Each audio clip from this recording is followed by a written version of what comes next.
Capítulo 6. Projeto de arquitetura. O objetivo deste capítulo é introduzir os conceitos de arquitetura de software e projeto de arquitetura. Ao ler este capítulo, você compreenderá por que o projeto de arquitetura de software é importante, compreenderá as decisões que precisam ser tomadas a respeito da arquitetura de software durante o projeto. Será apresentada a ideia de padrões de arquitetura, que são maneiras experimentais de organizar as arquiteturas de software que podem ser reusadas nos projetos de sistemas. Compreenderá como podem ser utilizados padrões de arquitetura específicos por aplicações no processamento de transações e nos sistemas de processamento de linguagem.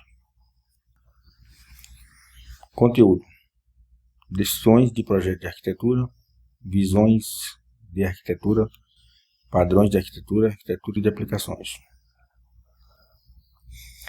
O projeto de arquitetura visa compreender como um sistema de software deve ser organizado e projetar a estrutura geral desse sistema.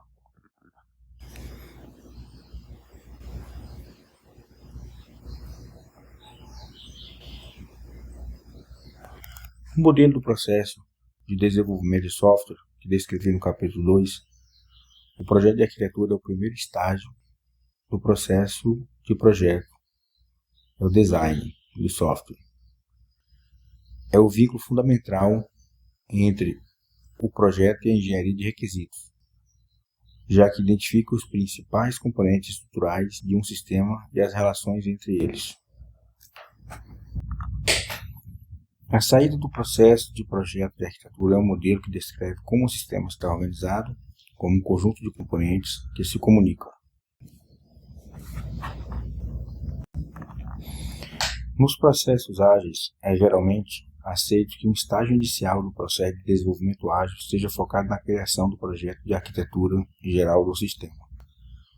O desenvolvimento incremental das arquiteturas normalmente não é bem sucedido. É relativamente fácil refatorar os componentes em resposta às mudanças. No entanto, é caro refatorar a arquitetura do sistema porque é possível ter de modificar a maior parte dos componentes dos sistemas para adaptá-los às mudanças da arquitetura. Para ajudar a entender o que quero dizer com arquitetura de sistema, basta observar a figura 6.1. Esse diagrama mostra um modelo abstrato de arquitetura de um sistema de embalagem robotizado que consegue embalar diferentes tipos de objetos. Ele utiliza um componente de visão computacional para escolher os objetos em uma esteira, identificá-los e selecionar o tipo correto de embalagem. Depois o sistema move os objetos da esteira de entrega para serem embalados e os coloca em outra esteira. O modelo de arquitetura mostra esses componentes e os vínculos entre eles. Figura 6.1. Arquitetura de um sistema de controle de embalagem robotizado. Sistema de visão,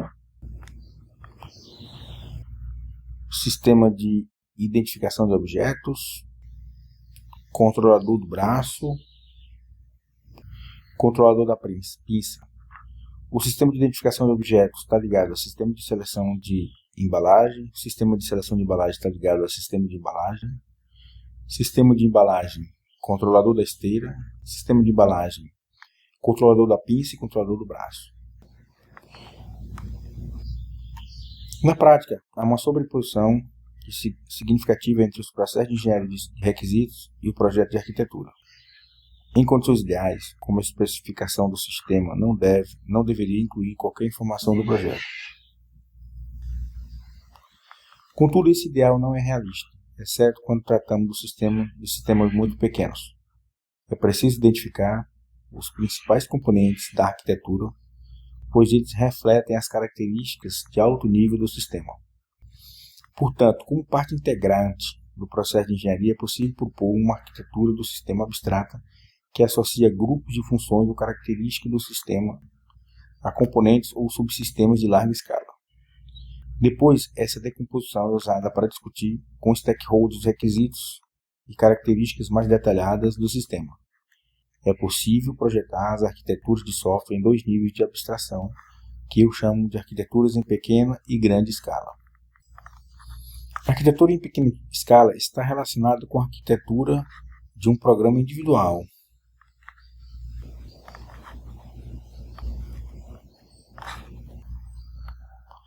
Nesse nível, estamos preocupados com a maneira como cada programa é decomposto em seus componentes. Este capítulo tem a ver basicamente com a arquitetura de programas. A arquitetura em grande escala está relacionada com a arquitetura de sistemas corporativos complexos, que inclui outros sistemas, programas e componentes de programas. Esses sistemas corporativos podem ser distribuídos por diferentes computadores, os quais podem pertencer e ser gerenciados por diferentes empresas. A arquitetura em grande escala será coberta no capítulo 17 e 18. A arquitetura de software é importante porque afeta o desempenho, a robustez e a capacidade de distribuição e manutenibilidade do sistema.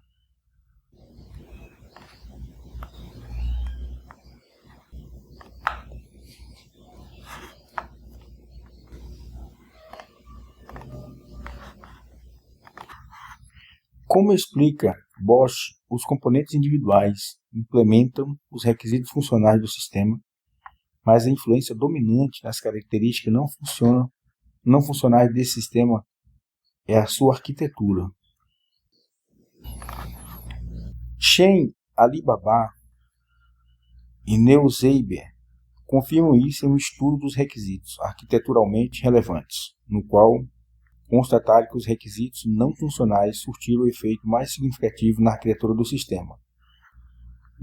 Bess, Clements, Kasman sugerem que projetar e documentar explicitamente a arquitetura do software tem 3 vantagens. Requisitos não funcionais são características que não estão ligadas diretamente a uma função específica. Estão ligadas à qualidade, como desempenho, segurança, usabilidade, escalabilidade e manutenibilidade. Eles definem como o sistema se comporta, além do que o sistema faz. Bess, Clements, Kasman sugere que projetar e documentar explicitamente a arquitetura de software tem 3 vantagens. Primeira vantagem, comunicação com stakeholders. A arquitetura é uma apresentação de alto nível do sistema que pode ser usado como foco de discussão por vários stakeholders.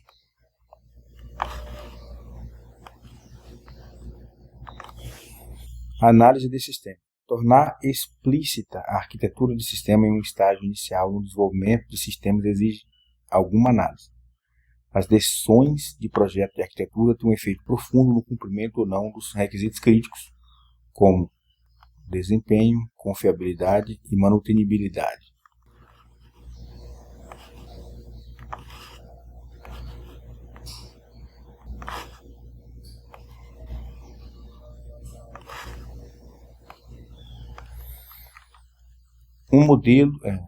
Terceiro, reuso em larga escala. Um modelo de arquitetura é uma descrição compacta e gerenciável de como um sistema é organizado e de como os componentes operam entre si. A arquitetura do sistema costuma ser a mesma nos sistemas com requisitos parecidos e por isso consegue apoiar o reuso de software em larga escala. Conforme expliquei no capítulo 15, as arquiteturas de linha de produto são uma abordagem na qual a mesma arquitetura é reusada por toda uma gama de sistemas relacionados. As arquiteturas de sistema são frequentemente modeladas de modo informal, com diagramas de blocos simples, sendo usado como na figura 6.1. Cada caixa no diagrama representa um componente. As caixas dentro de caixas indicam que o componente foi decomposto em subcomponentes.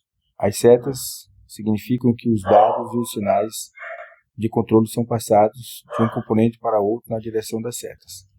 É possível ver muitos blocos desse tipo de modelo de arquitetura no Manual de Arquitetura de Software de Bosch. O diagrama de bloco apresenta uma imagem de alto nível de estrutura do sistema, que pessoas de diferentes disciplinas envolvidas no processo de desenvolvimento do sistema podem compreender imediatamente. Apesar de seu uso generalizado, Bess, Clements, Kasman não gostam dos diagramas de bloco informais para descrever uma arquitetura, pois dizem que são representações pobres da arquitetura, já que não mostram o tipo de relacionamento entre os componentes do sistema e nem suas propriedades externas visíveis. As aparentes contradições entre a teoria de arquitetura e a prática industrial surgem porque existem duas maneiras de utilizar o modelo de arquitetura de um programa. Primeiro, como forma de encorajar discussões sobre o projeto do sistema. Uma visão de alto nível da arquitetura de um sistema é útil para a comunicação com os stakeholders e para o planejamento do projeto, pois ela não está lotada de detalhes. Os stakeholders podem se referir a ela e entender uma visão abstrata do sistema, e depois discutir o sistema como um todo, sem se confundir com detalhes. O modelo de arquitetura identifica os componentes-chave que devem ser desenvolvidos, então os gerentes podem começar a designar pessoas para planejar o desenvolvimento desses sistemas. Como forma de documentar uma arquitetura que foi projetada? O objetivo aqui é produzir um modelo completo do sistema que mostre seus diferentes componentes, suas interfaces e suas conexões. O argumento para esse tipo de modelo é que uma descrição detalhada da arquitetura facilita a compreensão e o desenvolvimento do sistema. Os diagramas de blocos são uma boa maneira de apoiar a comunicação entre as pessoas envolvidas no processo do projeto, no design do software. Eles são intuitivos e tanto os especialistas no domínio quanto os engenheiros de software podem se referir a eles e participar das discussões sobre o sistema. Os gerentes consideram esses diagramas úteis no planejamento do projeto. Em muitos projetos, os diagramas de blocos são a única descrição da arquitetura. Em condições ideais, se a arquitetura de um só sistema tiver de ser documentada em detalhes, é melhor usar uma notação mais rigorosa para a descrição da arquitetura. Em condições ideais, se a arquitetura de um sistema tiver de ser documentada em detalhes, é melhor usar uma notação mais rigorosa para a descrição da arquitetura. Várias linguagens de descrição de arquitetura foram desenvolvidas com essa finalidade.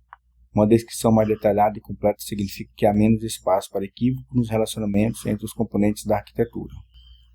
No entanto, o desenvolvimento de uma descrição detalhada é um processo caro e demorado. É praticamente impossível saber se é econômico ou não, então essa abordagem não é muito utilizada. 6.1 Decisões de projeto de arquitetura.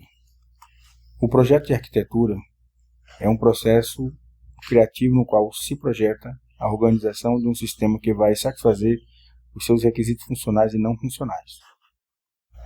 Os requisitos funcionais estão ligados à funcionalidade do sistema e os não funcionais estão ligados à qualidade, usabilidade,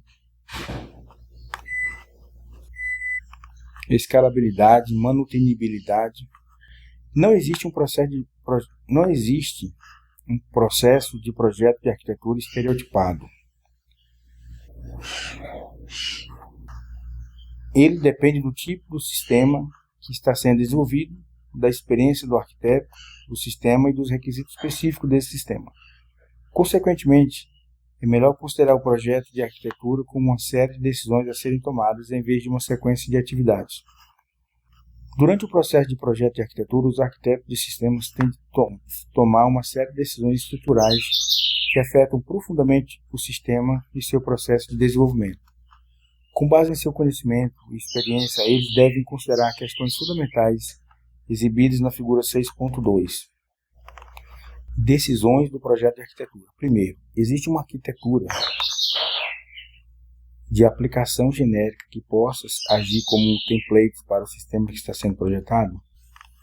Segundo, como o sistema será distribuído entre os núcleos ou processadores de hardware? Terceiro, quais padrões ou estilos de arquitetura poderiam ser utilizados? Quarto, qual será a abordagem fundamental utilizada para estruturar o sistema? Quinto, qual estratégia será utilizada para controlar a operação dos componentes no sistema? 6. Como os componentes estruturais no sistema serão decompostos em subcomponentes? 7. Qual é a melhor organização da arquitetura para entregar os sistemas requisitos não funcionais do sistema. Qual é a melhor organização da arquitetura para entregar requisitos não funcionais do sistema? 8. Como a arquitetura do sistema deve ser documentada? Embora cada sistema de software seja único, os sistemas do mesmo domínio de aplicação costumam ter arquiteturas similares que refletem os conceitos fundamentais do domínio.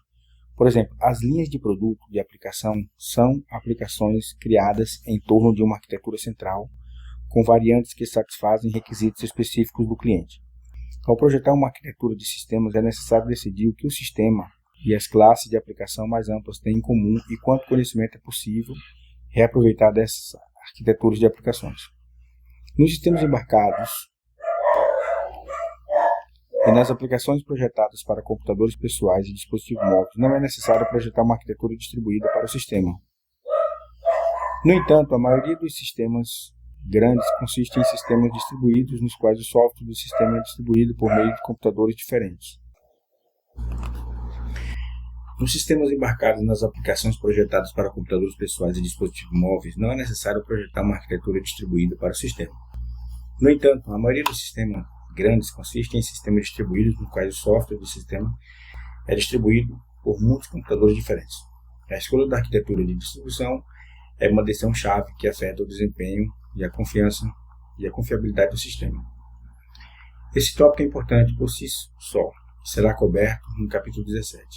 A arquitetura de um sistema de software pode se basear em um determinado padrão ou estilo de arquitetura. Esses termos acabam ganhando o mesmo significado. Um padrão de arquitetura é uma descrição de uma organização de sistema como uma organização cliente-servidor ou uma arquitetura em camadas. Os padrões de arquitetura capturam a essência de uma arquitetura que tem sido utilizada em diferentes sistemas de software. Ao tomar decisões sobre a arquitetura de um sistema, é necessário estar a par dos padrões comuns, onde eles podem ser utilizados e quais os seus pontos fortes e fracos. Tratarei isso na seção 6.3 de vários padrões frequentemente utilizados. Um conceito de Garland e Shaw de um estilo de arquitetura abrange as questões 4.6 na lista de questões fundamentais da figura 6.2. Deve-se escolher a estrutura mais adequada, cliente-servidor ou em camadas, por exemplo. Na prática, a arquitetura cliente-servidor, você tem, por exemplo, um app no celular, cliente, que faz uma requisição para o servidor à nuvem, que responde com dados. Já na arquitetura em camadas, você divide o código em blocos.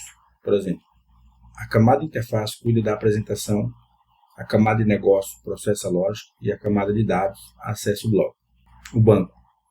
Assim, cada camada tem uma responsabilidade específica e você consegue modificar uma sem afetar outras.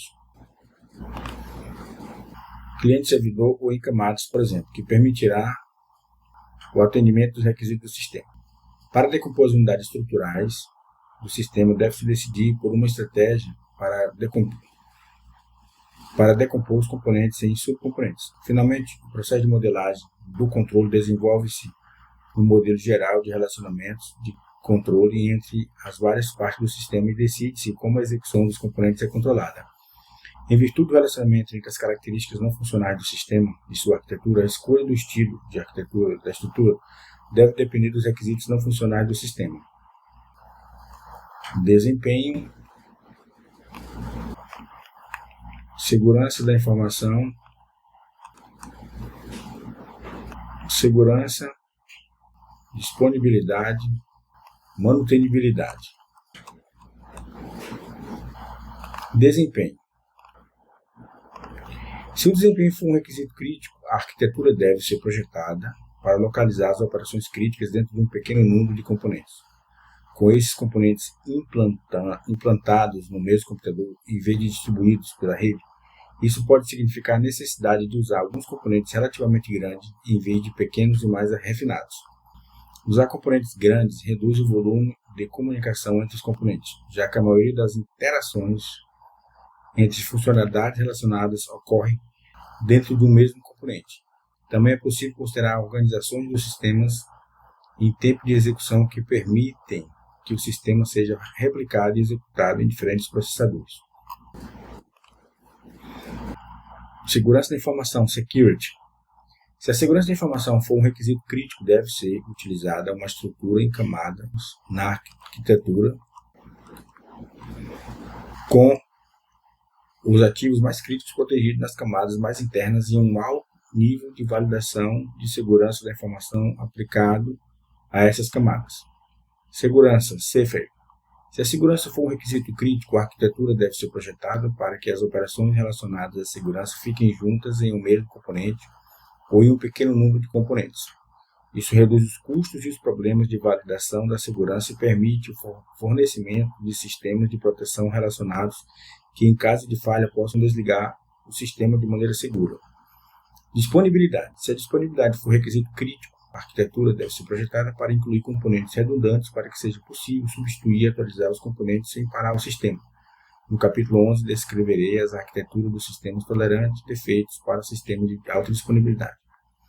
Manutenibilidade. Se a manutenibilidade for um requisito crítico, a arquitetura do sistema deve ser projetada usando componentes pequenos e autocontidos que possam ser facilmente modificados. Os produtores de dados devem ser separados dos consumidores e as estruturas de dados compartilhadas devem ser evitadas. Obviamente, há um possível conflito entre algumas dessas arquiteturas. Por exemplo, usar componentes grandes melhora o desempenho e usar componentes pequenos melhora a manutenibilidade. Entretanto, se o desempenho e a manutenibilidade forem requisitos importantes do sistema, então deve haver algum acordo. Às vezes é possível fazer isso usando diferentes padrões e estilos de arquitetura para diferentes partes dos sistemas. Hoje, a segurança da informação, security, quase sempre é um requisito crítico. Deve-se projetar uma arquitetura que satisfaça, ao mesmo tempo, este e outros requisitos não funcionais. É difícil avaliar um projeto de arquitetura porque o verdadeiro teste de uma arquitetura é determinado por quão bem o sistema atende seus requisitos funcionais e não funcionais quando é utilizado. Entretanto, é possível fazer alguma avaliação comparando o projeto com arquiteturas de referência ou com padrões mais genéricos. A descrição de Bosch das características não funcionais de alguns padrões de arquitetura pode ajudar nessa avaliação. 6.2. Visões de arquitetura. Expliquei na introdução a este capítulo que os modelos de arquitetura de um sistema de software podem ser utilizados para focar a discussão sobre os requisitos ou o projeto, design do software. Por outro lado, eles podem ser usados para documentar um projeto de modo que ele possa ser utilizado como base para o projeto detalhado e a implementação do sistema. Nesta sessão, discutirei duas questões relevantes para ambas as utilizações. Primeiro, quais visões ou perspectivas são úteis durante o projeto de documentação de arquitetura de um sistema? Segundo, quais notações devem ser utilizadas para descrever os modelos de arquitetura? É impossível representar em um único diagrama todas as informações relevantes a respeito da arquitetura do sistema, pois o modelo gráfico só consegue mostrar uma visão ou perspectiva do sistema. Ele poderia mostrar como o sistema é decomposto em módulos, como os processos interagem em tempo de execução, ou de quais maneiras distintas componentes do sistema se distribuem por uma rede. Como tudo isso é útil em momentos diferentes, tanto no projeto quanto na documentação, normalmente é preciso apresentar várias visões de arquitetura de software. Existem diversas opiniões quanto às visões necessárias. Crutzen, 1995, em seu conhecido modelo de arquitetura de software 4+1, sugere que deveria haver 4 visões fundamentais de arquitetura, que podem ser ligadas por meio de casos de uso e de cenários comuns. Ele sugere as seguintes. Primeiro, uma visão lógica, que mostra as abstrações fundamentais do sistema como objetos ou classes. Nesse tipo de visão, deve ser possível relacionar os requisitos do sistema às suas entidades. Uma visão de processo, que mostra como, no tempo de execução, o sistema é composto de processos que interagem. Essa visão é útil para fazer julgamentos sobre características não funcionais do sistema, como o desempenho e a disponibilidade. Uma visão de desenvolvimento, que mostra como o software é decomposto para desenvolvimento, isto é, mostra a divisão do software em componentes que são implementados por um único desenvolvedor ou time de desenvolvimento. Essa visão é útil para gerentes e programadores de software. Uma visão física que mostra o hardware do sistema, como os componentes de software estão distribuídos pelos processadores do sistema. Essa visão é útil para os engenheiros do sistema que estão planejando uma implantação do sistema. Visão de arquitetura. Imagem, figura 6.3, visões de arquitetura. Visão lógica, visão de desenvolvimento, visão física, visão de processo. Estrutura do sistema.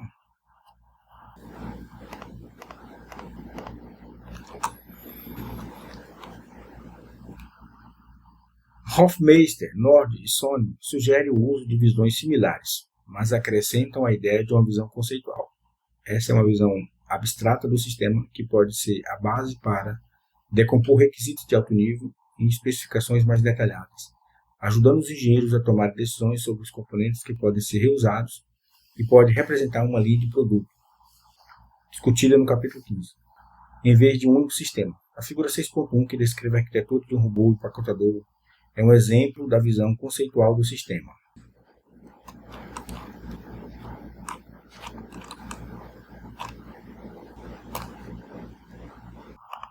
Essa aqui é a figura 6.1 que ele menciona. O sistema de visão, controlador do braço, controlador da pinça, sistema de identificação de objetos, controlador do braço, controlador da pinça, sistema de identificação de objetos, sistema de seleção de embalagem, sistema de embalagem, controlador de esteira, e controlador da pinça e controlador do braço, sistema de embalagem. Na prática, as visões conceituais da arquitetura de um sistema são quase sempre desenvolvidas durante o processo do projeto. Elas são utilizadas para explicar a arquitetura do sistema para stakeholder e informar a tomada de decisão de arquitetura. Durante o processo de projeto, algumas das outras visões também podem ser desenvolvidas quando são discutidos diferentes aspectos do sistema, mas raramente é necessário desenvolver uma descrição completa de todas as perspectivas.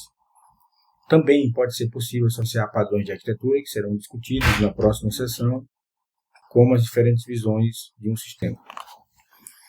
Na prática, as visões conceituais da arquitetura de um sistema são quase sempre desenvolvidas durante o processo do projeto. Elas são utilizadas para explicar a arquitetura do sistema para o stakeholder, informar a tomada de decisões de arquitetura. Durante o processo de projeto, algumas das outras visões também podem ser desenvolvidas quando são discutidos diferentes aspectos do sistema, mas raramente é necessário desenvolver uma descrição completa de todas as perspectivas. Também pode ser possível associar padrões de arquitetura que serão discutidos na próxima sessão com diferentes visões de um sistema. Existem diferentes visões quanto aos arquitetos de software devem ou não usar. Existem diferentes visões quanto aos arquitetos de software devem ou não usar a UML para descrever e documentar a arquitetura de software. O que é a UML? É uma linguagem de modelagem que a gente usa para visualizar, especificar e documentar o design de um sistema. Ela ajuda a representar as diferentes partes do software, como classes, componentes e interações de forma padronizada. Um levantamento feito em 2006 mostrou que, quando o UML foi utilizada, ela foi aplicada principalmente de maneira informal. Os autores desse artigo argumentaram que isso não foi bom. Eu discordo dessa opinião. A UML foi concebida para descrever sistemas orientados a objetos e, no estágio de projeto de arquitetura, muitas vezes se deseja descrever sistemas em um nível mais alto de abstração. As classes são próximas demais da implementação para serem úteis em uma descrição de arquitetura. Não acho que o UML seja útil durante o processo de projeto em si e prefiro notações informais que são mais rápidas de descrever e que podem ser facilmente desenhadas em uma lousa. A UML é mais valiosa quando se está documentando uma arquitetura em detalhes ou usando o desenvolvimento dirigido por modelos, conforme discutido no capítulo 5. Vários pesquisadores propuseram o uso da linguagem de descrição de arquitetura. mais especializadas para descrever a arquitetura do sistema. Os elementos básicos das ADLS, que é Architectural Description Language, são componentes e conectores, e elas incluem regras e diretrizes para arquiteturas bem informadas. No entanto, como as ADLs são linguagens especializadas, os especialistas do domínio e da aplicação acham difícil de entendê-las e podem usá-las. Pode haver algum valor em usar ADLs específicos para domínios como parte do desenvolvimento dirigido por modelos, mas não acho que elas se tornarão parte da prática convencional de engenharia de software. Os modelos e as notações informais como UML continuam a ser as maneiras mais utilizadas de documentar a arquitetura de um sistema. Os usuários dos métodos ágeis reivindicam que a documentação de projeto detalhado praticamente não é utilizada. Portanto, desenvolver esses documentos é desperdício de tempo e dinheiro. Concordo por grande parte com essa visão e acho que, exceto para sistemas críticos, não vale a pena desenvolver uma descrição de arquitetura detalhada a partir das quatro perspectivas de Crutzen. As visões que devem ser desenvolvidas são as que forem úteis para a comunicação, independentemente se a documentação da arquitetura está completa ou não. Seção 6.3. Padrões de arquitetura. A ideia dos padrões como uma maneira de apresentar, compartilhar e reutilizar conhecimento sobre o sistema foi adotada em uma série de áreas de engenharia de software. O gatilho para isso foi a publicação de um livro sobre padrões de projeto orientado a objetos. Isso suscitou o desenvolvimento de outros tipos de padrões, como os padrões de projeto organizacional, de usabilidade, de interação cooperativa e de gerenciamento de configuração. Os padrões de arquitetura foram propostos nos anos 90 com o nome Estilos de Arquitetura. Uma série bem detalhada dos manuais em 5 volumes sobre arquitetura de software orientada a objetos foi publicada entre 1996 e 2007. Nesta sessão, apresentarei os padrões de arquitetura e descreverei resumidamente uma seleção dos padrões mais utilizados. Esses padrões podem ser descritos usando uma mistura de descrição narrativa e de diagramas. Para informações mais detalhadas sobre padrões e seu uso, vale a pena consultar os manuais de padrões publicados. Padrão MVC. Modelo Visão Controlador.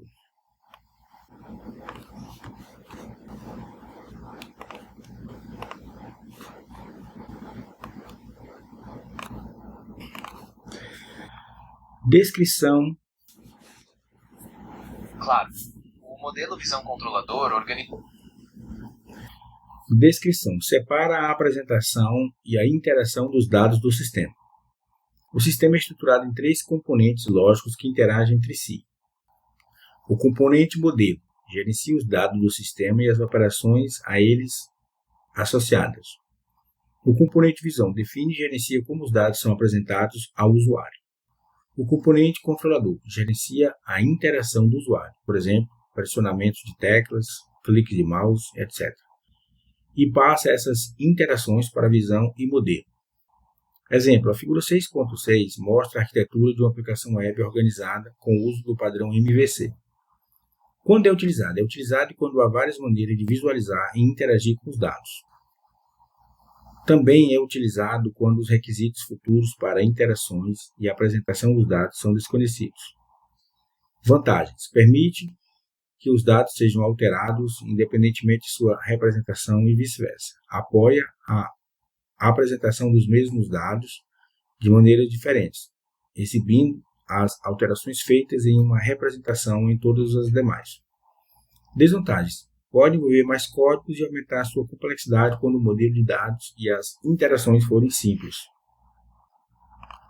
É possível pensar em um padrão de arquitetura como uma descrição estilizada, abstrata, das práticas recomendadas que foram testadas e aprovadas em diferentes subsistemas e ambientes. Então, um padrão de arquitetura deve descrever a organização de um sistema que foi bem sucedido em sistemas anteriores. Ela deve incluir tanto informações sobre quando é apropriado usar esse padrão e também detalhes de pontos fortes e fracos do padrão. A figura 6.4 descreve conhecido padrão MVC, Modelo Visão Controlador, que é a base do gerenciamento de interações em muitos sistemas web, sendo suportado pela maioria dos frameworks. Bom, o framework é uma estrutura pré-definida que oferece um conjunto de funcionalidades, padrões e regras para você desenvolver o software. O framework fornece bases reutilizáveis, facilitando o desenvolvimento, a padronização e economizando tempo, já que você não precisa começar do zero.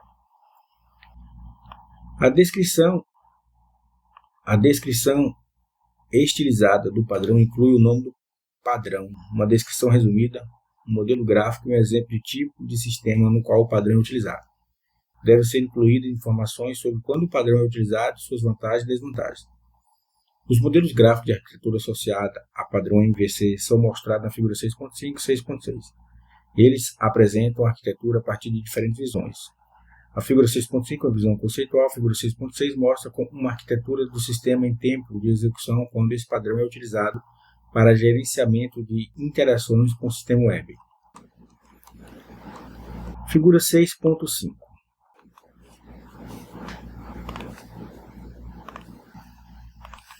A organização MVC, Modelo Visão Controlador. Controlador mapeia as ações do usuário com atualizações do modelo, seleciona a visão. Seleção de visão, a visão. Renderiza o modelo, requisita a atualização do modelo, envia eventos do usuário para o controlador. Consulta de estado. Modelo encapsula o estado da aplicação, notifica a visão das mudanças de estado.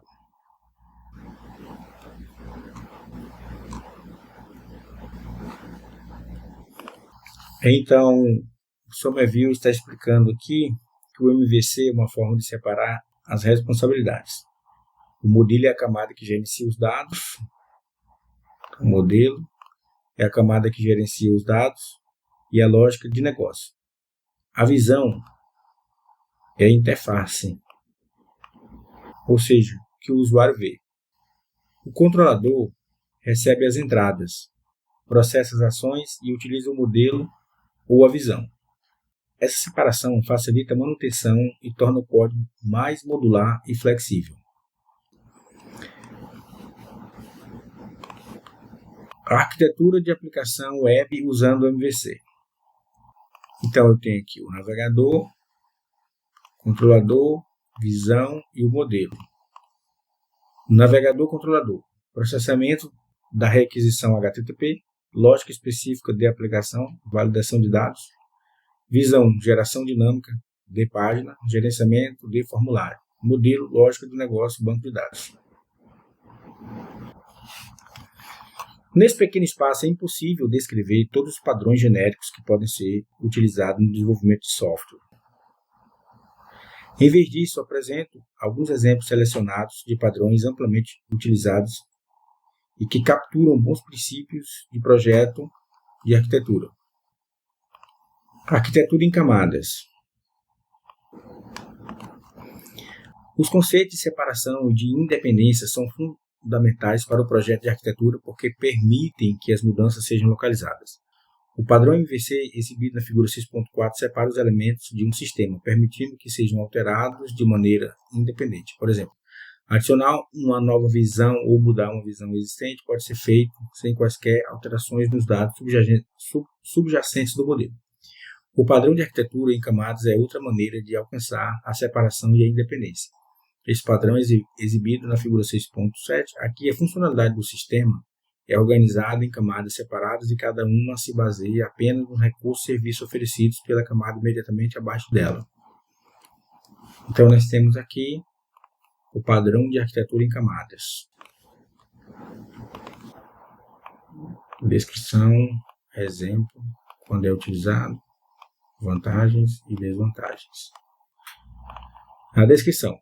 O sistema organiza o sistema em camadas com funcionalidade associada a cada uma. Uma camada fornece serviços para a camada acima dela, então as camadas dos níveis mais interiores representam os serviços essenciais que tendem a ser utilizados em todo o sistema. Exemplo, um modelo em camada é um sistema de aprendizagem digital para apoiar a aprendizagem de todas as disciplinas nas escolas.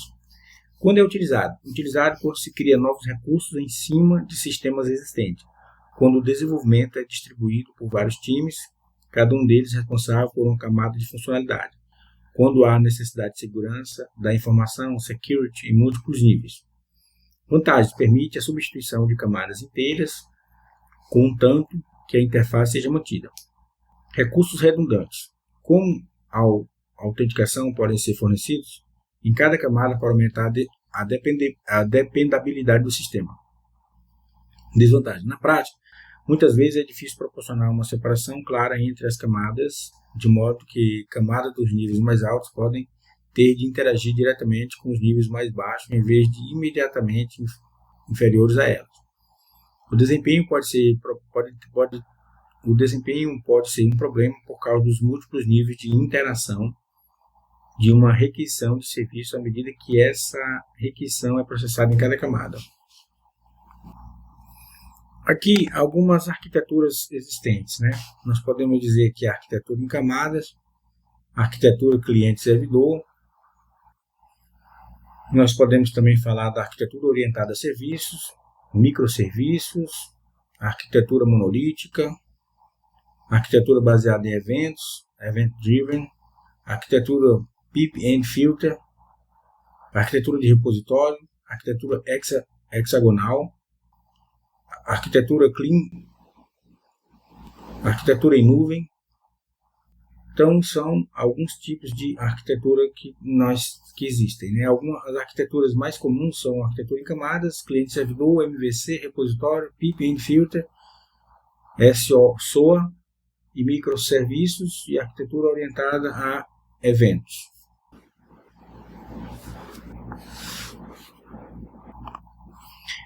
Essa abordagem em camadas apoia o desenvolvimento incremental de sistemas. Nós estamos falando aqui do padrão de arquitetura em camadas. Então, essa abordagem em camadas apoia o desenvolvimento incremental de sistemas. À medida que uma camada é desenvolvida, alguns dos serviços fornecidos por ela podem ser disponibilizados aos usuários. A arquitetura também é mutável e móvel. Se sua interface permanecer inalterada, uma nova camada com funcionalidade amplia pode. Se a sua interface permanecer inalterada, uma nova camada com funcionalidade ampliada pode substituir uma camada existente sem mudar outras partes do sistema. Além disso, quando as interfaces de camada mudam ou quando novos recursos são acrescentados a uma camada, apenas a camada adjacente é afetada. Como os sistemas em camadas localizam dependências de máquina, isso facilita o fornecimento de implementações multiplataforma de um sistema de aplicação. Somente as camadas dependentes da máquina precisam ser implementadas novamente para levar em conta os recursos de um sistema operacional ou banco de dados diferente. A figura 6.8 é um exemplo de arquitetura em camadas, contando com 4 camadas. A camada de nível mais baixo inclui software de apoio ao sistema, tipicamente apoio ao banco de dados e ao sistema operacional. A próxima camada é a de aplicação, que inclui os componentes relacionados à funcionalidade de aplicação e os componentes utilitários aproveitados para outros componentes de aplicação. Uma arquitetura genérica em camadas. Interface com o usuário, gerenciamento de interface com o usuário, autenticação e autorização, lógica principal do negócio, funcionalidade de aplicação, componentes utilitários para o sistema, apoio ao sistema operacional, banco de dados. A terceira camada está relacionada ao gerenciamento de interface com o usuário e ao fornecimento de autenticação e autorização do usuário, com a camada superior fornecendo recursos de interface com o usuário. Naturalmente, o número de camadas é arbitrário. Qualquer uma das camadas na figura 6.6 poderia ser dividida em 2 ou mais. A figura 6.9 mostra que o sistema de aprendizagem digital, iLearn, introduzido no capítulo 1, possui uma arquitetura de 4 camadas que segue esse padrão. Há outro exemplo de padrão de arquitetura em camadas na figura 6.19, na seção 6.4, que mostra a organização do sistema Monte-CAD. A arquitetura do sistema iLearn. Interface com o usuário baseado no navegador, aplicativo iLearning. Serviço de configuração, gerenciamento de grupo, gerenciamento de aplicação, gerenciamento de identidade. Serviços de aplicação. Não, vamos lá. Serviço de configuração, gerenciamento de grupo, gerenciamento de aplicação, gerenciamento de identidade. Serviço de aplicação, e-mail, mensagens, videoconferência, arquitetura, arquivo de impressora, processamento de texto, simulação, armazenamento de vídeo, localização de recursos, planilha, ambiente virtual de aprendizagem histórica. Serviço utilitário, autenticação, login, monitoramento, interface, interfaceamento, armazenamento do usuário, armazenamento de aplicação, busca. Arquitetura de repositório. O padrão de arquitetura em camada e o padrão MVC são exemplos nos quais a visão apresentada é a organização conceitual de um sistema. Meu próximo exemplo, o padrão repositório, descreve como um conjunto de componentes que interagem pode compartilhar dados. A maioria dos sistemas que usa grandes quantidades de dados é organizada em torno de um banco de dados ou repositório compartilhado. Portanto, esse modelo é adequado para aplicações nas quais dados são gerados por um componente e usados por outro. Exemplo desse tipo de sistema inclui sistema de comando e controle, sistema de gerenciamento de informações, sistema CAD, projeto assistido por computador, do inglês Computer Aided Design, e ambiente interativo de desenvolvimento de software. A figura 6.11 ilustra uma situação em que se pode utilizar um repositório. Esse diagrama mostra um IDE que inclui diferentes ferramentas para apoiar um desenvolvimento dirigido por modelos. O repositório, nesse caso, pode ser um ambiente com controle de versão, conforme será discutido no capítulo 25, que monitora as mudanças do software e permite a restauração de versões anteriores. Então, aqui está o padrão repositório.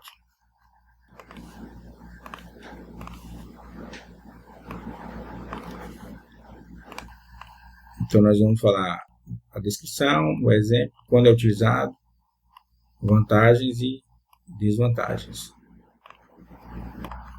Descrição.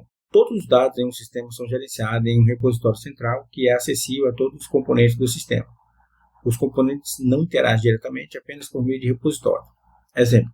A figura 6.1 é um exemplo de IDE cujos componentes usam um repositório de informações de projeto, design do sistema. Cada ferramenta de software gera informações que depois são disponibilizadas para o uso de outras ferramentas. Quando é utilizado, esse padrão deve ser usado em um sistema no qual são gerados grandes volumes de informações que precisam ser armazenados por muito tempo. Também é possível usá-los nos sistemas dirigidos por dados, cuja inclusão no repositório dispara uma ação ou uma ferramenta. Vantagens. Os componentes podem ser independentes. Eles não precisam saber da existência de outros componentes. As mudanças feitas por um componente podem ser propagadas para todos os demais. Todos os dados podem ser gerenciados de modo consistente. Por exemplo, backup feito ao mesmo tempo, já que estão todos em um só lugar. Desvantagens. O repositório é um único ponto de falha. Então, os problemas no repositório afetam o sistema inteiro. Pode haver ineficiências em organizar toda a comunicação por meio de repositório. Pode ser útil distribuir o repositório por vários computadores. Então, aqui nós temos um exemplo de uma arquitetura de repositório para um IDE. Então, tradutor do projeto, design, repositório do projeto, editores UML, analisador de projeto, gerador de relatório, gerador de código, editor Java, editor Python.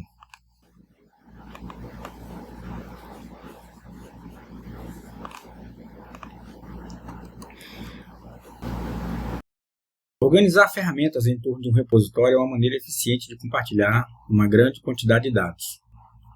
Não é necessário transmitir os dados explicitamente de um componente para o outro.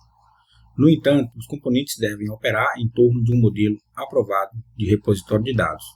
Inevitavelmente, esse é um acordo entre as necessidades específicas de cada ferramenta e pode ser difícil ou impossível integrar novos componentes se os modelos de dados não se encaixarem no esquema aprovado.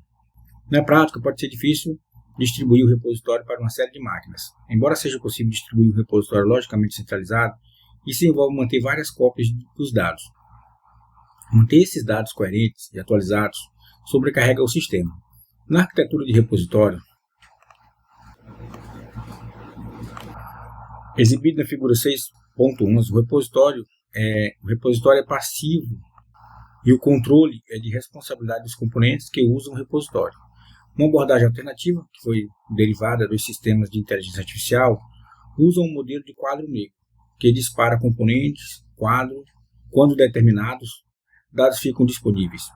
Isso é conveniente quando os dados no repositório não são estruturados. As decisões sobre qual ferramenta deve ser ativada só podem ser tomadas quando os dados forem analisados. Esse modelo foi introduzido por Neal e Bosch. Inclui uma boa discussão sobre como esse estilo está relacionado aos atributos de qualidade do sistema. Arquitetura cliente-servidor. O padrão de repositório preocupa-se com a estrutura estática de um sistema e não mostra sua organização em tempo de execução. Meu próximo exemplo, o padrão cliente-servidor, ilustra uma organização em tempo de execução utilizada frequentemente em sistema distribuído. Um sistema que segue o padrão cliente-servidor é organizado como um conjunto de serviços e servidores associados e de clientes que acessem e usam esse serviço. Os principais componentes desse modelo são: primeiro, um conjunto de servidores que oferece serviço para outros componentes. Os exemplos incluem os servidores de impressão, que oferecem serviço de impressão, os servidores de arquivos, que oferecem serviço de gerenciamento de arquivos, e um servidor de compilação, que oferece serviço de compilação de linguagem de programação. Os servidores são componentes de software e vários deles podem ser executados no mesmo computador. 2. Um conjunto de clientes que demanda os serviços oferecidos pelos servidores. Normalmente haverá várias instâncias de um programa cliente sendo executado simultaneamente em computadores diferentes. 3. Uma rede que permite que os clientes acessem esse serviço. Os sistemas cliente-servidor normalmente são implementados como sistemas distribuídos conectados por protocolos de internet. Figura 6.12, padrão cliente-servidor. Descrição, exemplo, quando é utilizado, vantagens e desvantagens. Descrição. Em uma arquitetura cliente-servidor, o sistema é apresentado como um conjunto de serviços, e cada serviço é fornecido por um servidor separado. Os clientes são usuários desses serviços e acessam os servidores para usá-los. Exemplo. A figura 6.3 é um exemplo da biblioteca de filmes e vídeos DVDs organizados como um sistema cliente-servidor. Então está aqui o exemplo, a arquitetura cliente-servidor de uma biblioteca de filmes. Então, cliente 1, servidor de catálogo e o catálogo da biblioteca. Cliente 2, por meio da internet, ele acessa o servidor de vídeo e em seguida o repositório de filmes. Cliente 3, por meio da internet, ele acessa o servidor de imagens e o servidor de imagens disponibiliza um repositório de fotos. Cliente 4, por meio da internet, acessa o servidor web e o servidor web traz informações de filmes e fotos. Quando é utilizado? Utilizado quando os dados em um banco de dados compartilhado têm de ser acessados a partir de diversos locais. Como os servidores podem ser replicados, eles também podem ser utilizados quando a carga de um sistema for variável. Vantagens. A principal vantagem desse modelo é que os servidores podem ser distribuídos em rede. A funcionalidade geral, por exemplo, um serviço de impressão, pode estar disponível para todos os clientes e não precisa ser implementada por todo o serviço. Desvantagem. Cada serviço é um único ponto de falha e, portanto, é suscetível a ataques de negação de serviço ou falhas do servidor. O desempenho pode ser imprevisível porque depende da rede e também do sistema. Podem surgir problemas de gerenciamento se os servidores forem de propriedade de organizações diferentes. As arquiteturas cliente-servidor normalmente são encaradas como arquiteturas de sistemas distribuídos, mas o modelo lógico de serviços independentes sendo executado em servidores diferentes pode ser implementado em um único computador. Mais uma vez, os benefícios importantes são a separação e a independência. Os serviços de servidores podem ser modificados sem afetar outras partes do sistema. Os clientes podem ser obrigados a saber os nomes dos servidores disponíveis e os serviços que eles fornecem. No entanto, os servidores não precisam saber qual a identidade dos clientes e quantos clientes estão acessando seus serviços. Os clientes acessam os serviços fornecidos por um servidor por meio de chamadas remotas de procedimento usando um protocolo de requisição-resposta, como o HTTP, no qual um cliente faz uma solicitação a um servidor e deve esperar até receber a resposta. A figura 6.13 é um exemplo do sistema baseado no modelo cliente-servidor. Esse sistema web é multiusuário e controla uma biblioteca de filmes e de fotos. Nele, vários servidores gerenciam e exibem diferentes tipos de mídia. Os quadros do vídeo precisam ser transmitidos rapidamente e em sincronia, mas em uma resolução relativamente baixa. Eles podem ser comprimidos em um repositório, então o servidor de vídeo pode lidar com a compreensão e descompressão do vídeo em diferentes formatos. As imagens estáticas, porém, devem ser mantidas em uma resolução alta, então é conveniente mantê-las em um servidor separado. Então, figura 6.13 é arquitetura cliente-servidor e uma biblioteca de filmes. Então, cliente 1, por meio da internet, acessa o servidor de catálogo, o servidor de catálogo disponibiliza o catálogo da biblioteca. O cliente 2, por meio da internet, acessa o servidor de vídeo, no servidor de vídeo tem o repositório de filme. O cliente 3, por meio da internet, acessa o servidor de imagem, dentro do servidor de imagem tem um repositório de fotos. O cliente 4, por meio da internet, utiliza o servidor web e o servidor web disponibiliza informações de filmes e fotos.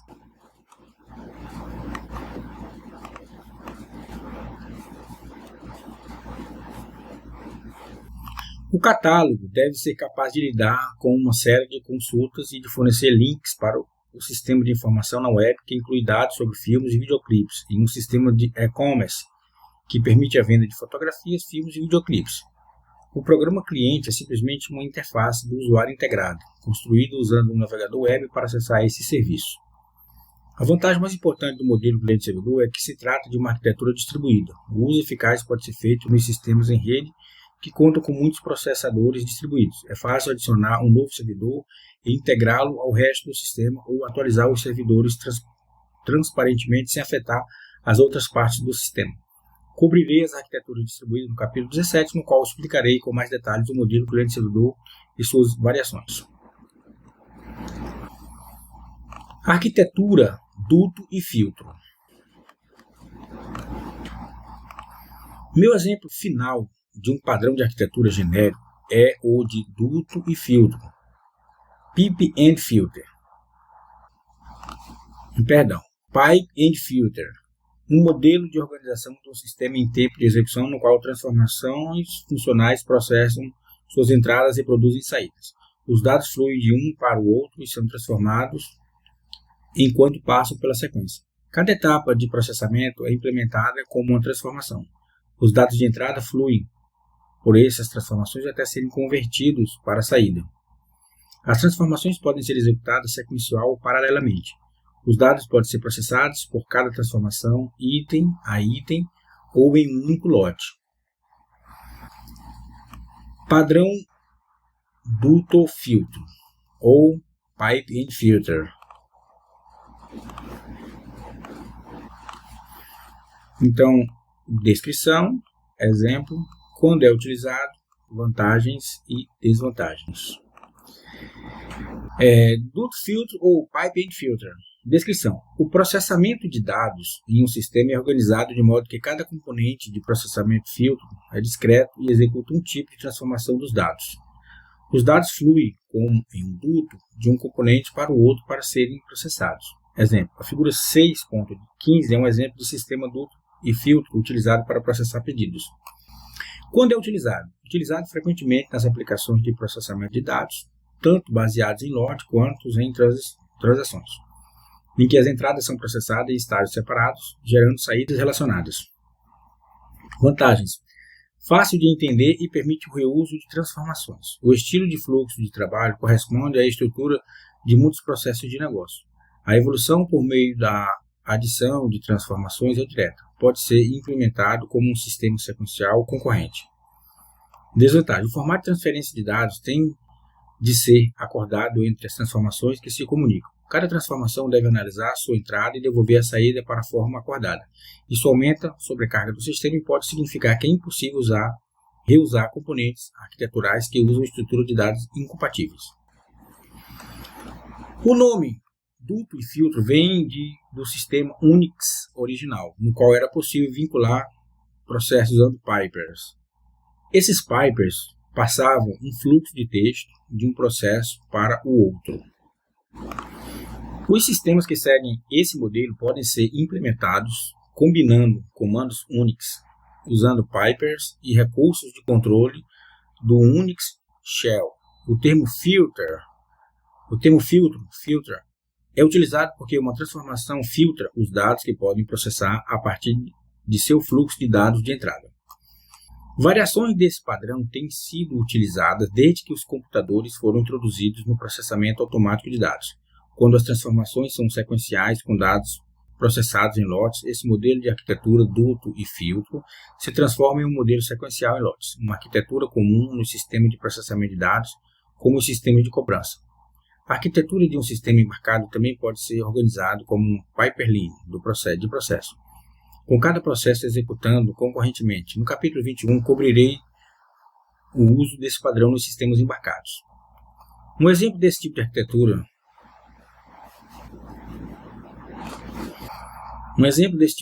do sistema utilizando uma aplicação de processamento de lotes é exibido na figura 6.15. Uma organização enviou faturas aos clientes. Uma vez por semana, os pagamentos feitos são reconciliados com as faturas. Para as faturas pagas, um recibo é emitido. Para que as que estão em atraso, um lembrete é emitido. Então, exemplo da arquitetura duto e filtro.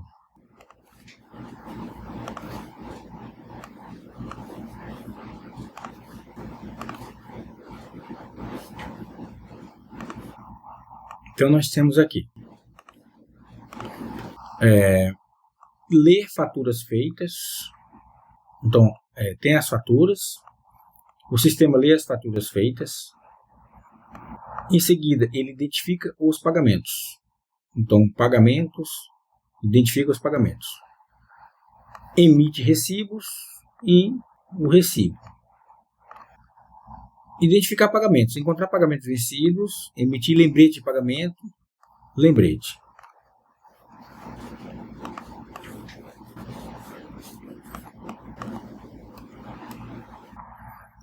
Os sistemas duto e filtro são mais adequados para sistemas de processamento em lotes e sistemas embarcados no qual há interação limitada de usuário. Os sistemas interativos são difíceis de escrever usando o modelo duto e filtro em razão da necessidade de processar um fluxo de dados. Embora a entrada e a saída textuais simples possam ser modeladas dessa maneira, as interfaces gráficas, como o usuário, têm formatos de entrada e saída mais complexos em uma estratégia de controle baseada em eventos, como cliques de mouse ou seleções de menu. É difícil implementar isso como um fluxo sequencial em conformidade com o modelo duto e filtro. Padrões de arquitetura de controle.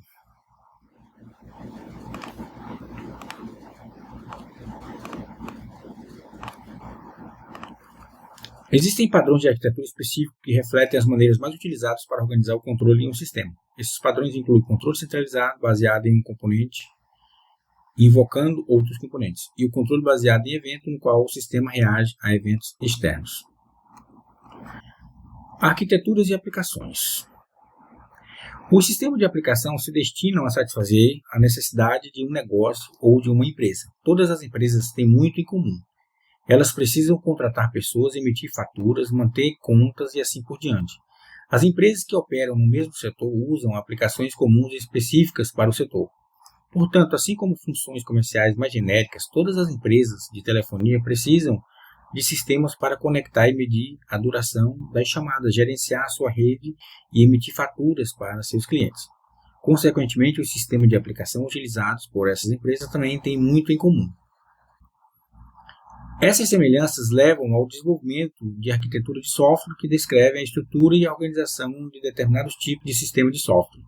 As arquiteturas de aplicação encapsulam as características principais de uma classe de sistemas. Por exemplo, em sistemas de tempo real pode haver modelos de arquitetura genérico de diferentes tipos de sistemas, como os de coleta de dados ou os de monitoramento. Embora as instâncias desses sistemas sejam diferentes em seus detalhes, a estrutura de arquitetura comum pode ser reusada durante o desenvolvimento de novos sistemas do mesmo tipo. A arquitetura de aplicação pode ser reimplementada durante o desenvolvimento dos novos sistemas. No entanto, em muitos sistemas de negócio, ao configurar sistemas genéricos para a criação de uma nova aplicação, o reuso de arquitetura de aplicação está implícito. Vemos isso no uso generalizado de sistemas de ERP e dos sistemas de prateleira configuráveis, como os de contabilidade e os de controle de estoque.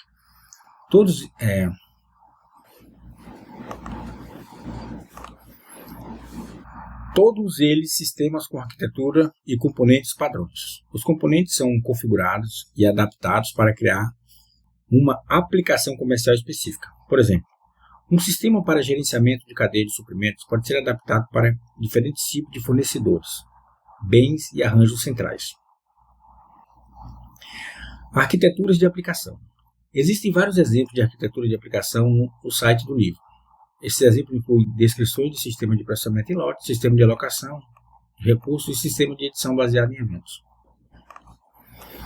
Um projetista de software pode usar modelos de arquitetura de aplicação de diferentes maneiras. Primeiro, como ponto de partida para o processo de projetos de arquitetura. Caso não haja familiaridade com o tipo de aplicação que está sendo desenvolvido, é possível basear o projeto inicial em uma arquitetura de aplicação genérica. Depois, essa arquitetura pode ser especificada para sistemas que estiver sendo desenvolvido. Segundo, como um checklist de projeto, design. Ao desenvolver um projeto de arquitetura para um sistema de aplicação, é possível compará-lo a uma arquitetura de aplicação mais genérica. Isso permite verificar se o projeto está coerente com a arquitetura genérica. Terceiro, como a maneira de organizar o trabalho do time de desenvolvimento. As arquiteturas de aplicação identificam características estruturais estáveis das arquiteturas de sistemas e, em muitos casos, é possível desenvolver essas características paralelamente. Terceiro, como a maneira de organizar o trabalho do time de desenvolvimento. As arquiteturas de aplicação identificam características estruturais estáveis das arquiteturas de sistemas e, em muitos casos, é possível desenvolver essas características paralelamente. É possível distribuir o trabalho entre os membros de um time para a implementação de diferentes componentes da arquitetura. Quarto, como meio de avaliar os componentes para reuso. Caso haja componentes possíveis de reuso, é possível compará-los com as estruturas genéricas para ver se há componentes similares na arquitetura de aplicação. Quinto, como um vocabulário para falar sobre aplicações. Ao discutir uma aplicação específica ou comparar aplicações, é possível usar os conceitos identificados na arquitetura genérica para falar sobre essas aplicações. Existem muitos tipos de sistema de aplicação e, em alguns casos, eles podem parecer muito diferentes. No entanto, aplicações diferentes na superfície podem ter muito em comum e, assim, compartilhar uma arquitetura de aplicação abstrata. Ilustro isso descrevendo as arquiteturas de dois tipos de aplicação. Primeiro, aplicação de processamento de transações. Aplicações de processamento de transações. Segundo, sistema de processamento de linguagem. A aplicação de processamento de transações são aplicações centradas em banco de dados que processam as solicitações de informação feitas pelos usuários e as atualizam em um banco de dados. Esses são os tipos mais comuns de sistemas de negócio interativos e são organizados de modo que as ações do usuário não interfiram umas nas outras e que a integridade do banco de dados seja mantida. Essa classe de sistema inclui os sistemas bancários interativos e os de e-commerce, os de informação e os de reservas. 2. Sistema de processamento de linguagem. São sistemas nos quais as interações do usuário são expressas em uma linguagem formal, como a linguagem de programação.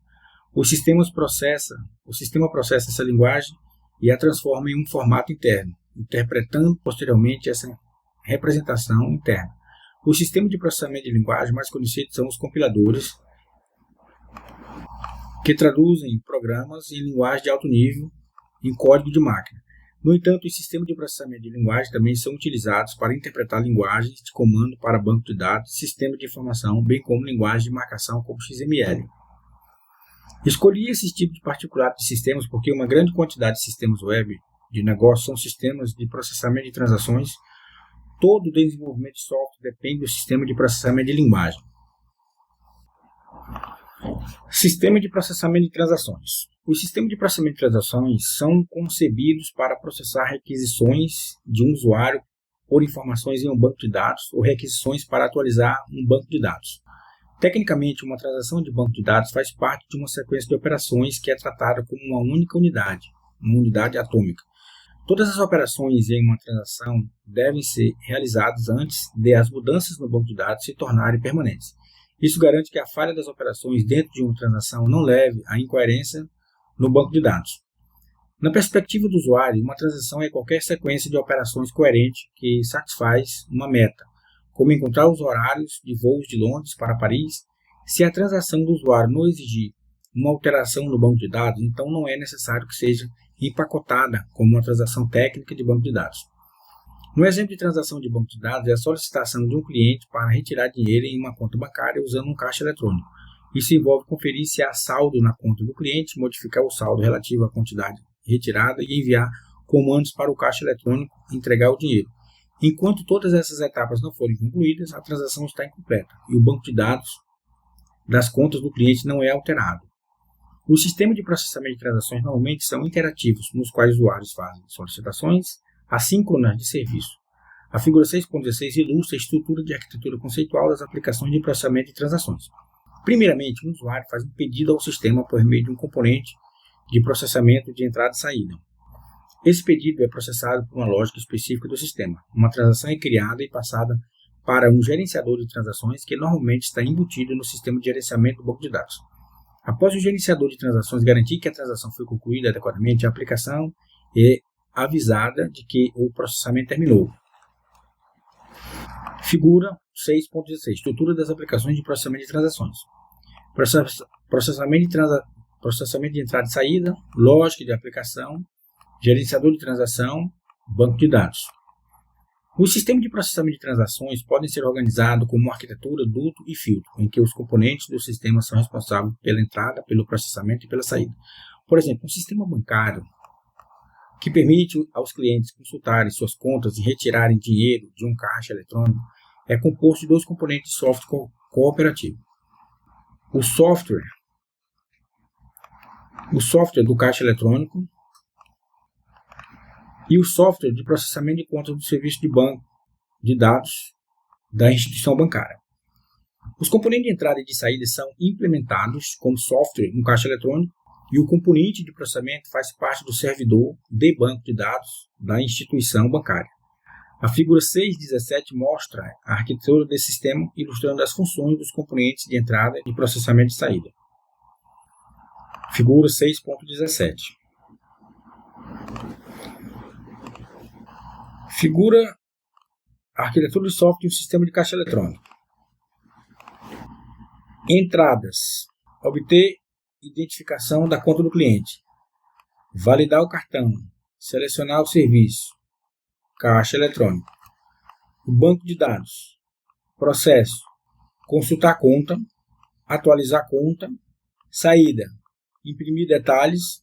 Devolver o cartão. Liberar o dinheiro no caixa eletrônico. Sistemas de informação. Todos os sistemas que envolvem interações com o banco de dados compartilhado podem ser considerados sistemas de informação baseado em transações. Um sistema de informação permite o acesso controlado a uma grande base de informações, como um catálogo de uma biblioteca, uma tabela de horários de voo ou os registros do paciente em um hospital. Os sistemas de informação quase sempre são sistemas web, cuja interface com o usuário é acessada por meio de um navegador. A figura 6.18 apresenta um modelo bem genérico de sistema de informação. O sistema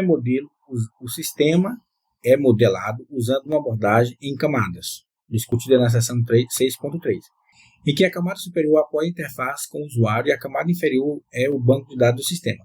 A camada de comunicação com o usuário lida com todas as entradas e saídas de interface com o usuário, e a camada de recuperação de informações inclui a lógica de aplicação para acessar e atualizar o banco de dados.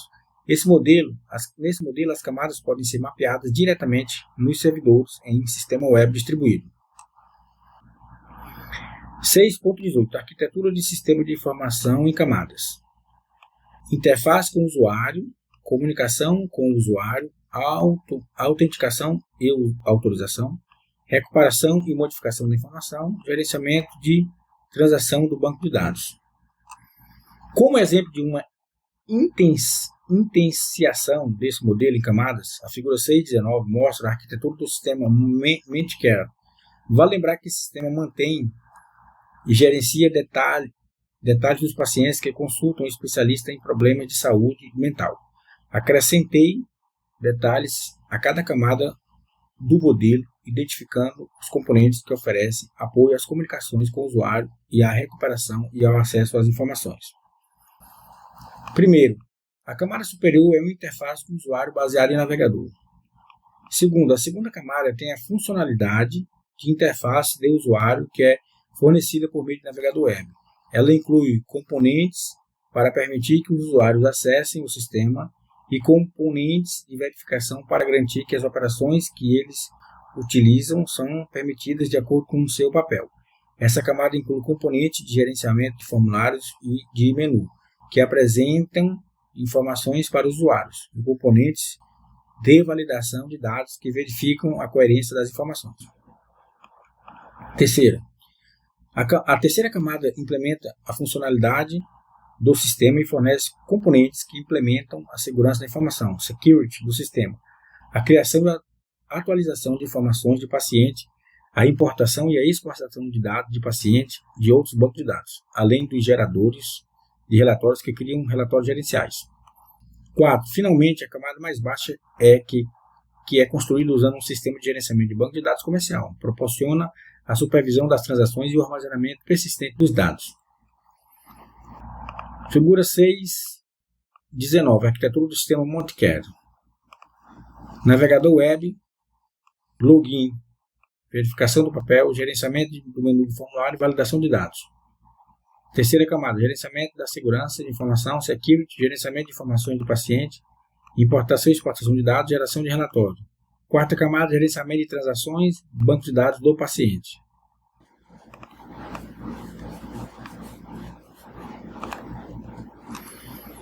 Os sistemas de informação e de gerenciamento de recursos, às vezes, também são sistemas de processamento de transações. Por exemplo, os sistemas de e-commerce são sistemas web de gerenciamento de recursos que aceitam pedidos eletrônicos de bens ou serviços e depois providenciam sua entrega ao cliente. Em um sistema de e-commerce, as camadas específicas para a aplicação incluem outra funcionalidade, que é um carrinho de compras, no qual os usuários podem adicionar uma série de itens em transações separadas e em seguida pagar por eles em uma única transação. A organização dos servidores nesses sistemas normalmente reflete um modelo genérico de 4 camadas apresentado na figura 6.18. Esses sistemas são implementados frequentemente como sistemas distribuídos com uma arquitetura cliente-servidor multicamadas. Primeiro, o servidor web é responsável por todas as comunicações com o usuário e a interface é acessada por meio do navegador web. Segundo, o servidor de aplicação é responsável por implementar a lógica específica de aplicação e também os pedidos de armazenamento e recuperação de informações. Terceiro, o servidor de banco de dados move informações para o banco de dados e lida com o gerenciamento de transações. Usar vários servidores permite uma alta vazão e possibilita o manuseio de milhares de transações por minuto. À medida que a demanda aumenta, os servidores podem ser acrescentados em cada nível para lidar com o processamento extra envolvido. Sistema de processamento de linguagem. O sistema de processamento de linguagem traduz uma linguagem para uma representação alternativa. E no caso das linguagens de programação, também pode executar o código resultante. Os compiladores traduzem uma linguagem de programação em código de máquina. Outros sistemas de processamento de linguagem podem traduzir uma descrição de dados em XML, em comandos para consultar um banco de dados ou em uma representação XML alternativa.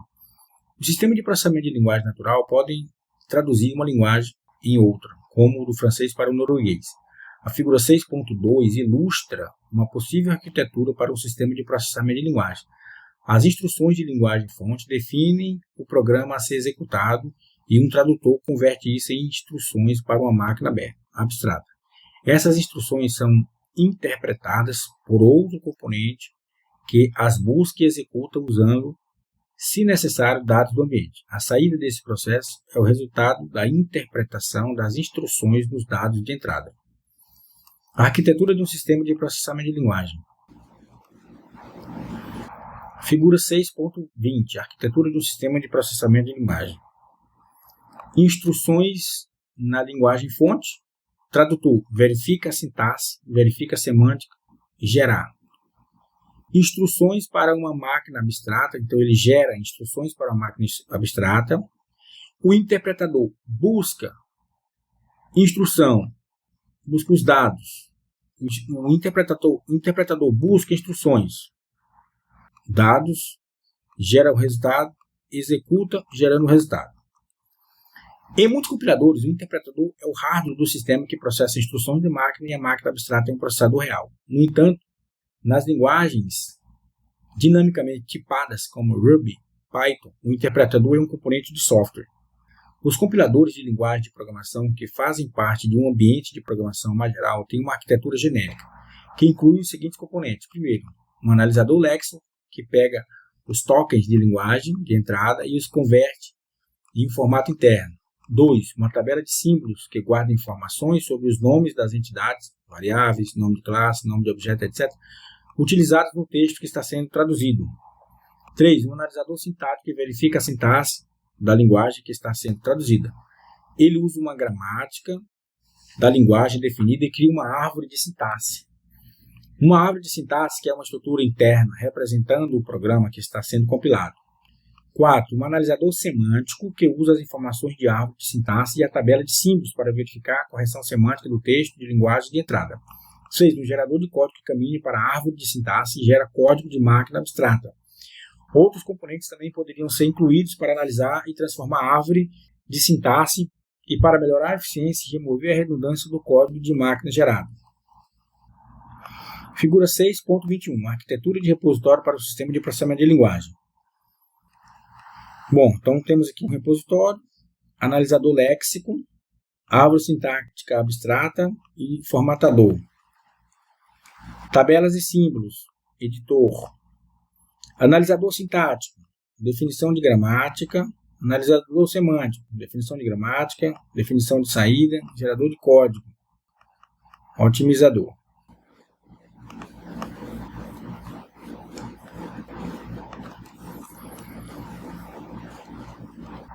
Em outros tipos de sistema de processamento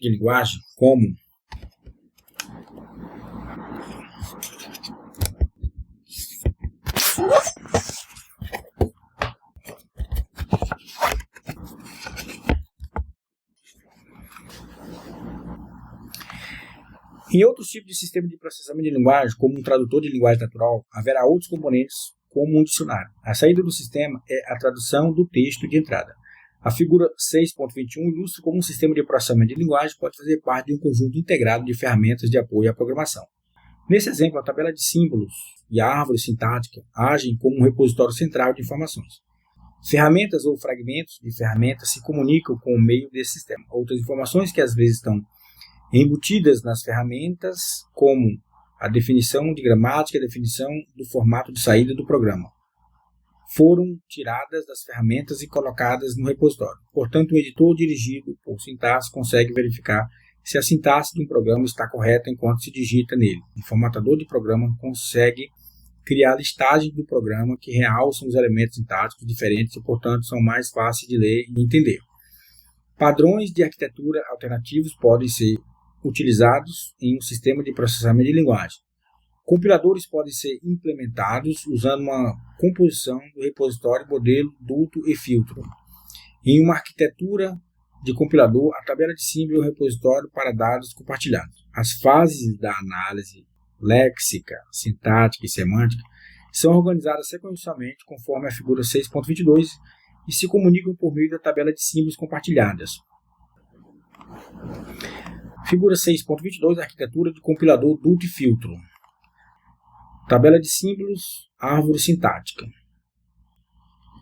Análise sintática, análise semântica, análise léxica, análise sintática, análise semântica, gerador de código. Esse modelo duto e filtro de compilação de linguagem é eficaz nos ambientes em lote, nos quais os programas são compilados e executados sem interações com o usuário. Por exemplo, na tradução de um documento XML para outro, ele é menos eficaz quando o compilador é integrado a outras ferramentas de processamento de linguagem, como um sistema de edição estruturada, um depurador interativo ou um formatador de programa. Nessa situação, as mudanças de um componente precisam ser refletidas imediatamente nos outros componentes. É melhor organizar o sistema em torno de um repositório, conforme a figura 6.21, caso seja implementado um ambiente de programação geral orientado à linguagem.